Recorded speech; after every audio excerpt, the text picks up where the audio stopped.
Well, I don't know if you believe in karma, but I think this is it. I made a mistake with you. That mistake might have created a life, and now the life I thought I had made with Jessica is being taken away. Brody, you don't know that. I mean, there is a much greater chance that you are the father of Jessica's baby and not Robert Ford. And your baby is probably John's, not mine. But does that help you sleep at night? Oh, man. How weird is this? My twin sister and I are in almost exactly the same situation. Except there's one big difference now. What? Jessica told the truth. You and me, we're still lying. You know, I want this baby to be Brody's more than anything else in the world, but wanting it is not going to make it true. If I lose him now, I don't... At least you have hope. I've already lost Langston. We were making good progress, too. And then Brody shows up and makes me look like total scum. Now she won't even look at me. So, 10 minutes, you'll have someone else. No big deal. I don't want anybody else. I didn't know how much Langston meant to me until I tried living without her. And now because of you, she's out of my life for good. Even after everything Brody said, Ford was still making excuses for himself, still saying that he'd changed. Like, it's supposed to matter that all that stuff with Jessica happened months ago. If anything could scare someone into changing, I think that hepatitis thing could do the trick. Are you defending him? No, I'm not. I'm just saying that people can change. I guess you're right. Because I've changed too. I'm not the same fool that I once was. So I don't want to talk to Ford. I don't want to see him. I don't even want to hear his name. So please, do me a favor and don't use the F word in my presence. Okay. It's a deal. Thank you. So anyway, why were you so late to class? Cole showed up, and he wanted to talk. Well, that's good, right? Did you guys work things out? No, really, I still can't believe that he knew my mom was in trouble and didn't tell me. He was just trying to protect you. I know. So it's not a big problem and you guys can work it out. The problem is that that's not the only thing coming between us. Well, what else is there? Dreams. Can I, come in? Usually when someone throws an ultimatum in my face, I don't ask them to pull up a chair. I just want to talk to you, man to man.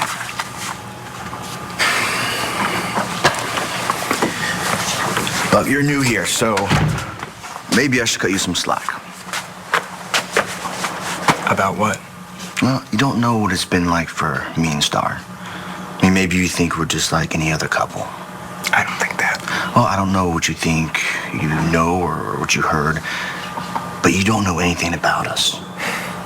I mean, there were times where no one thought that we survived, but we proved everyone wrong. We even got a beautiful little girl out of it. The little girl that we thought that we had lost. And that changed us, both of us. Yeah, I can see how it would. No, I don't think you do. You see, we're not just a couple clueless kids trying to figure out what we want to do when we grow up. We're already grown up, and unfortunately, we had to do it really fast. Is there a point to this? The point is, we might be going through a rough time right now, but we've gone through a lot worse. Because we love each other. And we always will. So if you could stop complicating things, that'd be really nice. It's just, first day back at school. There are these stories in the news, people staking out their turf, a lot of hazing going on. Hazing? If you're a freshman, maybe, but I'm a junior. So can I assume everyone's treating my sister right? They're treating me fine. But you're acting a little strange. Is it strange to make sure nothing bad happens to the people that I love? No. Oh, I get it. What? This isn't about me. It's about what happened to Danny's mom. I know it might sound like a threat, but it's not. I'm coming for you. No, it's a game that we used to play when I was little. When you live near the ocean, you need to be a strong swimmer, so Ross would take me out into the water, and he'd pretend to be a sea monster, and he'd say, "I'm coming for you." And it was my job to swim away as fast as I could. I bet you're ready for a triathlon after that. Even when I got older, whenever we'd be in the water, he'd still say, "I'm coming for you," just to make me smile. So why do you think he's saying it now? I wish I knew. Well, what does your dad think? Well, I didn't tell him what the text said. When I got the text, I lied and said it was from you. You lied. Yeah. But I think he might have lied to me first. Are you really thinking about using your newspaper to lie to your own daughter? Yeah, I need a little backup right now. For what? She's talking about telling Ross about Taya's death, and so I gotta nip that in the bud. So you told her that Ross was involved in his brother's crimes? Yeah, something like that. You have no idea if that's true. That could be. It's not as if Ross is Mr. Law-abiding. We are talking about more than that. You want Danny to think the man who raised her is a murderer. How do you know he's not? Todd, this is extreme. Well, extreme's sometimes the only way to go. Right now, I don't care that she grew up calling him Daddy. She and I finally bonded, and I don't want that to change. Oh, look, I can understand that. Really? I don't know if you do. I just lost my wife. I can lose my daughter, too.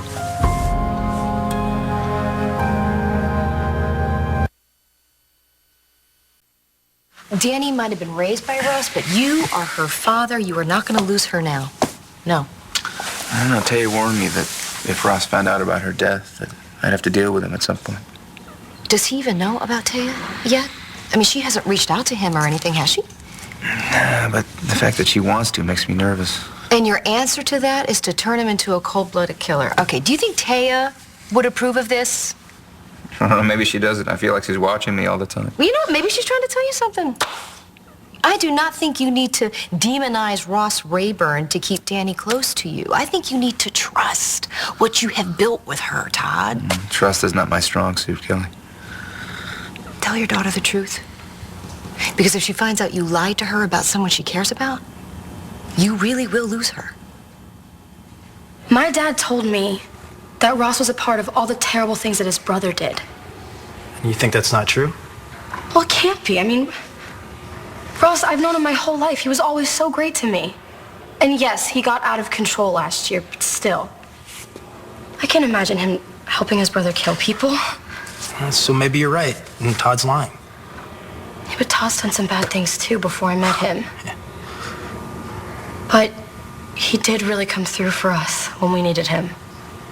And he was so amazing with my mom. I mean, he would have gone to the ends of the earth just so that we could be together before she died. I wish you would have made it in time. I almost killed him when Dr. Evans told him that she changed her mind. She wanted us there, but we were too late. When Taya died, that was like proof that bad things can happen. So it makes sense you're a little overprotective. Yeah. I'm glad that you understand. I know you. But a lot of people think that you're all about work, that it's all you care about. But you have feelings, just like everyone else. You need Sean and me to take you out for burgers at Rhodey's. Trust me, you'll feel much better. That's very nice of you. But I'm not going to be around. I have to go out of town. Where? That's okay. You don't have to tell me. You lost a patient and it got to you. If you need time alone to clear your head, go for it. You're the greatest, you know that? Of course. Be good, okay? And be careful. And never forget that I love you.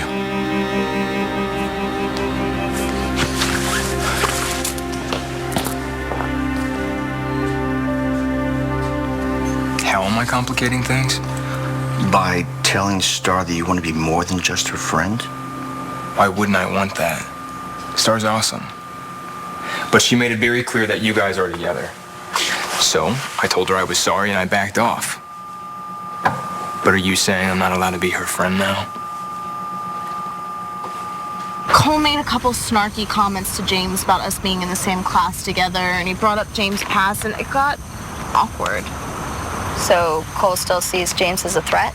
Yes, even though I keep telling him a million times that he has nothing to worry about. It's so frustrating. Do I get on his case every time he goes to St. Anne's to go see Hannah? Oh, you don't? Okay, maybe I have once or twice, but what? Well, love is a battlefield, right? I mean, at least when you and Cole fight, you have what it takes to stay together. That's not like me and Ford. Just need to pretend that he never existed. I told Langston I wanted to change. She was ready to believe me. Well, then Brody shows up and I'm dead in the water. Yeah, he put the worst possible spin on what happened between you and me. It happened because you let it happen. Jessica, you came to me. I didn't force you to do anything. You knew I was messed up. You should have just told me to go home. Right. Blame me for everything. No, I can't. I wish I could, but I have to take some responsibility for this. I was hurt and angry, and I did something really, really stupid. We're both guilty. The only one that hasn't done anything wrong is Brody. I hate this as much as you do, Brody. I mean, you have no idea how many times I've come this close to telling John the truth. But something stopped you. Yeah, this last time it was Marty. Yeah, she sucked it up real big and congratulated John on getting a second chance at being a dad. So there went my best laid plans. Straight to hell. John's still in the dark. For now. Things have changed, Natalie, since Jessica did what she did. I know. It's not right for her to beat herself up about things that I've done myself. She deserves to know she's not the only one who made a mistake. Okay, so what are you saying? Are you gonna tell Jessica that her sister slept with her boyfriend? How can I not?